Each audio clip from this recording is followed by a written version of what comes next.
Hewson, a financial analyst at AJ Bell, who joins us from Huddersfield in England. Danni, welcome to the program. How difficult is it for people to keep across when they can go to a place, if they'll be allowed in, what sort of requirements they'll need to undertake to be able to get into any country? It's really difficult.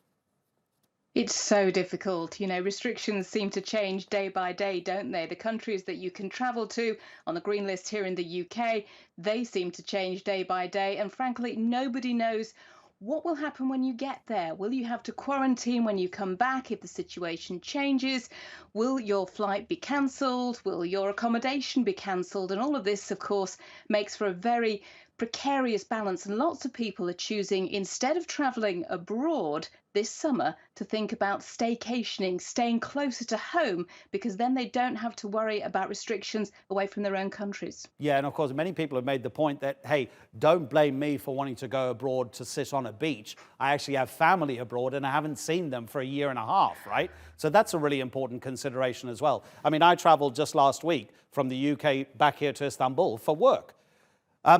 What about setting the standard and the gold standard?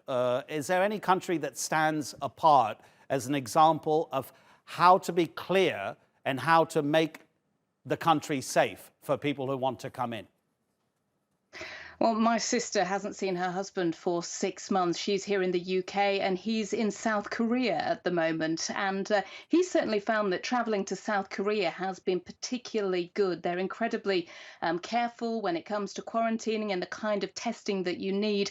And it's going to be a global standard that is required in order to allow travel to reopen, because we're not just talking about going between European countries. We're talking about people wanting to fly to the United States, to the Middle East, to Asia. We live very globally interconnected lives now. So we want to be able to travel, know that we're going to be safe and secure, and know that it's not going to cost us over the odds, either in our time with quarantining when we get back, or of course in our wallets.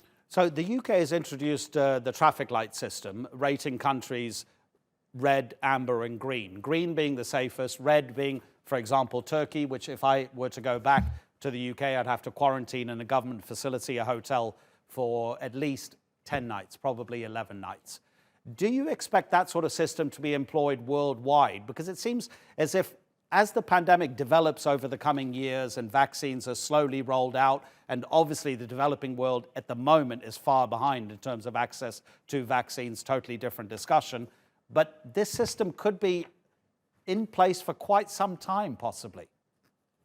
It could be in place for years, let's be honest. I mean, the airline sector was saying that it didn't expect flights to get back to normal much before the summer of 2024. And when they said that last year, I think a lot of people were quite surprised, but that has certainly proved to be the case.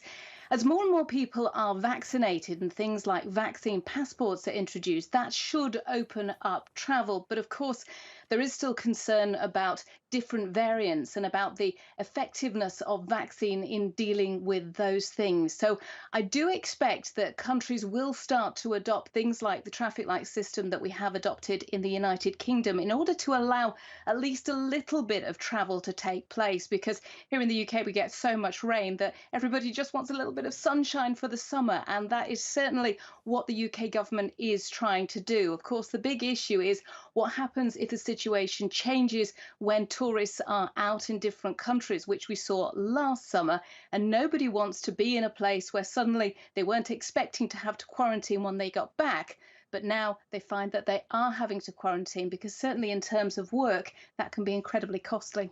Oh, my word. Tell me about it. Traveling for work. How difficult is that? Danni Hewson, thank you so much indeed. Danni, hope you get some sunshine. I'm following the weather in the UK, obviously.